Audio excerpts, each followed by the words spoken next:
Welcome to WNL Sports Weekly. I'm Jeremy Franklin. This week we'll speak with women's track and field coach Nate Hoey, men's basketball junior Kelton Buchannan, and women's swimming captain Dana Fredericks. But first, a quick look back on the weekend in Washington athletics.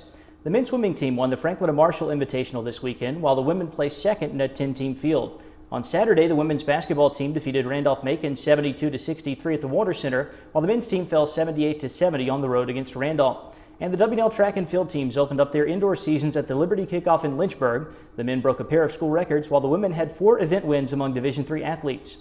I'm joined now by women's track and field coach Nate Hoey. Nate, welcome back to the show. Thanks for having me. During your first 8 years at WNL, you were the head coach of both the men's and women's teams. This spring, Brandon Yule was promoted to head coach of the men's side, so you're just in charge of the women's team now. How has that change affected WNL track and field? It's fantastic. It's a great adjustment and restructuring of the staff. I think both programs are going to benefit tremendously in the coming years. Now you have one person focused on each individual program. So from a recruiting standpoint, it'll be really good administratively and game planning. Getting those championship lineups set up for each individual team. And I think it's really going to help both programs as we move forward. How pleased have you been with the progress the WNL track and field has made over the last 8 years? It's been good. I certainly think that we've been able to progress the programs. We've increased the roster sizes. We've been far more competitive at a conference level, getting people on to the national meet and getting some All-Americans. And the women have won a conference championship. The men, we finished runner-up last year, and so that was nice. And Coach Yule's certainly going to take the guys and continue to push them forward, and so I like where we've moved from, but we certainly have goals we want to continue to achieve moving forward. Give us a rundown of how the Generals fared at Liberty this weekend. It was a good meet. Our early meets, it's really all about, can we replicate the execution of the technical events of what we're doing in practice in a meet setting? And we raced really well. They executed well race plans, but in some of those technical events, we need to get a little more consistent with what we're doing at practice to do that in a competition setting, which we expect to see early on. Once we get more repetition in a meet setting, I think it'll come together. And so we're looking forward to the year. The ODAC coaches polls for men's and women's indoor track were released this week, and WNL was picked third on both sides. What are your expectations for the conference on the women's side?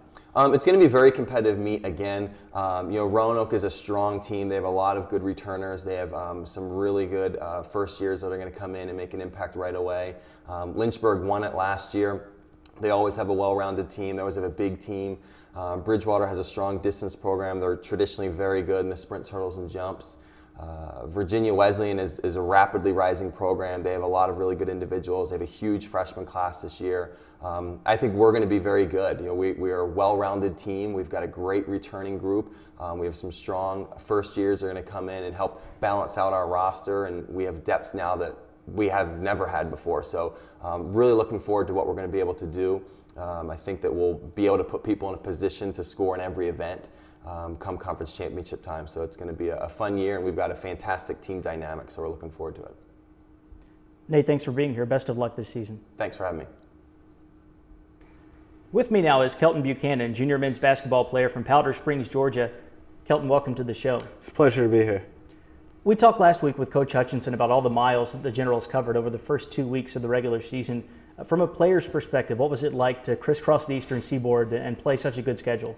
It was a very tiring process, obviously, but we got a chance to play some really good teams. Elms is a great team, Christopher Newport, and Amherst, who's consistently ranked in the top 10 in the country.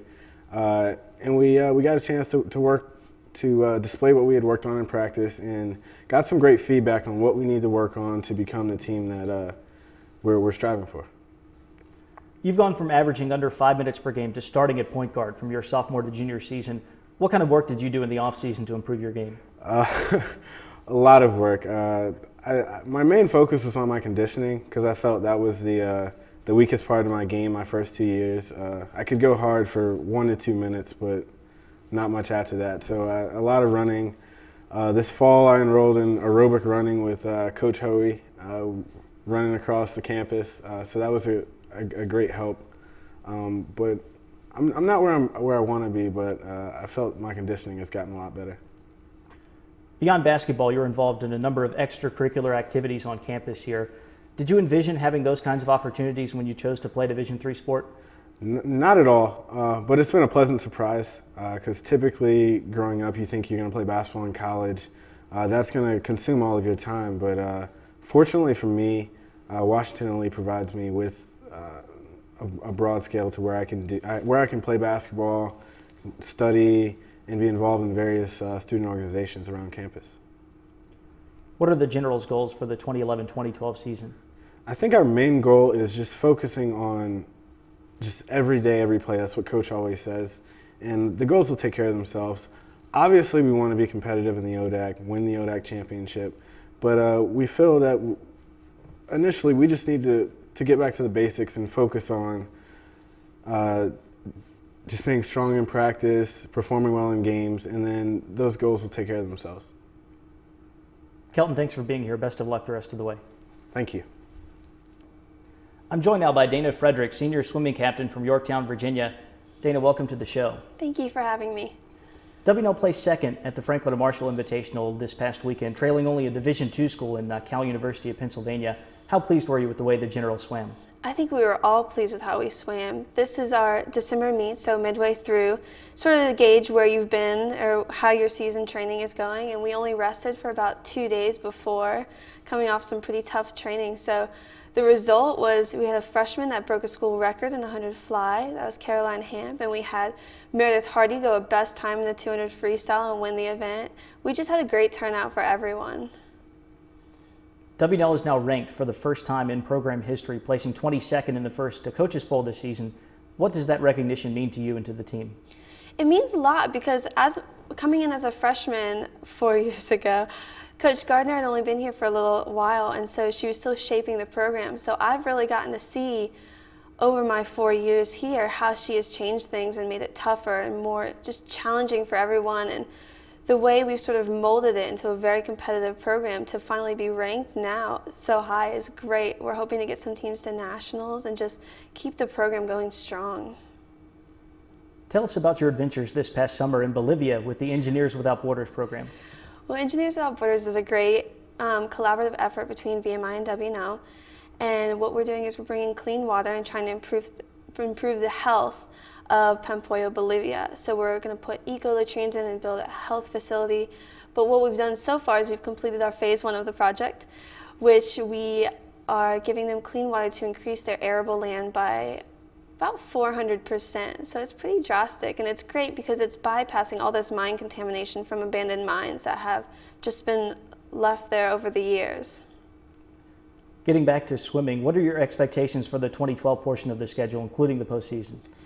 Well, we have John Hopkins after, which is always a very tough meet that comes in January, and that's our last meet before we have conference. At conference, we hope to post some pretty fast times and hopefully break a ton of our records and hopefully break a ton of the conference records that we have so far. And ultimately, we'd like to get a team to nationals. Dana, thanks for being here. Good luck the rest of the way. Thank you. For W&L Sports Weekly, I'm Jeremy Franklin. Thanks for watching.